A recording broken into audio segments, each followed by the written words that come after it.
जब से हमारे बीच में यह पैंडमिक आया है, साइमल्टेनियसली एक इन्फोडेमिक भी साथ चल रहा है। हम देखते हैं कि कोरोना के पहले चरण में ही हमारे बीच कई तरह की अफवाहें थी, कई तरह की झूठी खबरें थी जो बहुत ही तेज़ी से फैल रही थी। ना केवल सोशल मीडिया पर, ना केवल डिजिटल मीडिया पर, बल्कि प्रिंट मीडिया में भी। जब वैक्सीन हमारे देश में आई, उस समय वैक्सीन के सही होने पर कई सारी अटकलें लगाई जा रही थी और उस वक्त भी जाने कितनी खबरें इस मुद्दे पर अफवाह के रूप में फैल रही थी।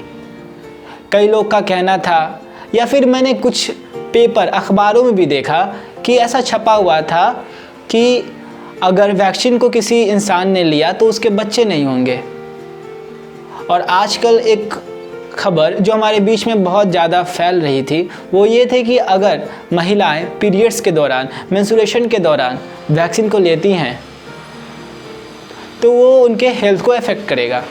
तो इस तरह की खबरें जो हम अपने डिजिटल मीडिया पर मीम के रूप में या कभी इन्फॉर्मेशन के रूप में देखते हैं, हमें इन्हें आगे नहीं बढ़ाना चाहिए, इन्हें आगे स्प्रेड नहीं करना चाहिए, बल्कि उसके चेन को वहीं पर रोकना चाहिए। इस तरह की खबरें दो तरीके की होती है, एक होता है मिस इन्फॉर्मेशन और एक होता है डिसइन्फॉर्मेशन। मिस इन्फॉर्मेशन वो खबरें होती हैं जो बिना किसी इंटेंशन के, जिसके पीछे कोई इंटेंशन नहीं होता किसी को हार्म करने का, और वो फैल जाती हैं। डिसइन्फॉर्मेशन ऐसी खबरें होती हैं जिसे एक इंटेंशन के साथ एक हार्म को पहुंचाने के लिए फैलाई जाती हैं। तो हमें इन दोनों खबरों से ही दूरी रखनी चाहिए। अगला सवाल ये होता है कि इसे फैलाता कौन है। तो आमतौर पर यह देखा जाता है कि जो इस तरह के पोस्ट को डालते हैं, बहुत बार जो ओरिजिनल अकाउंट होता है वहाँ से ये पोस्ट डिलीट हो जाता है और उसके बाद हमारे आपके जैसे लोग सोशल मीडिया पर इसे फैला देते हैं। दूसरी बात यह है कि आखिर ऐसा क्यों किया जाता है।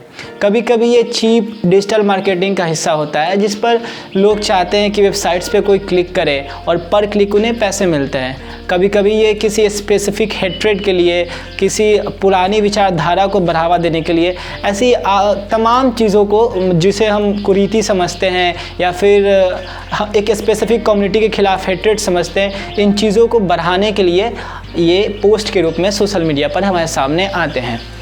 और लोग बिना सोचे बिना समझे मैसेंजर पर, व्हाट्सएप पे फॉरवर्ड कर देते हैं, कभी स्टोरी पे डाल देते हैं। सोशल मीडिया एक कैटलिस्ट के रूप में काम करता है इन फेक न्यूज़ों को फैलाने में। हम देखते हैं व्हाट्सएप पर अफवाहें कितनी जल्दी फॉरवर्ड की जाती हैं।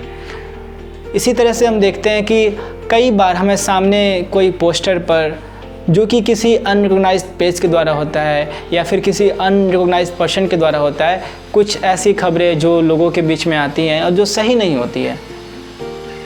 हर जानकारी के लिए, या कहें तो हर तरह की जानकारी के लिए कोई ना कोई आधिकारिक और ऑफिशियल वेबसाइट है।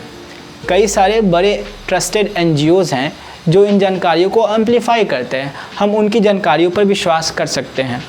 हालांकि आजकल ऐसे देखने में आया है कि प्रिंट मीडिया में भी, यानी अखबारों में भी बहुत सारी खबरें जो हैं, जो आंशिक रूप से सच होती हैं और बहुत रूप से गलत होती हैं, वो भी छप जाती हैं। तो इसीलिए अब आज के समय में ये बहुत ज़रूरी हो गया है कि किसी भी खबर को आगे बढ़ाने के पहले हम ये जानें और समझें कि क्या उसमें सच है और क्या उसमें झूठ है। जिस तरह से हम कहते हैं कि संक्रमण की चेन तोड़ो, उस तरह से हम सबको मिस इन्फॉर्मेशन की चेन को भी तोड़ने की आवश्यकता है।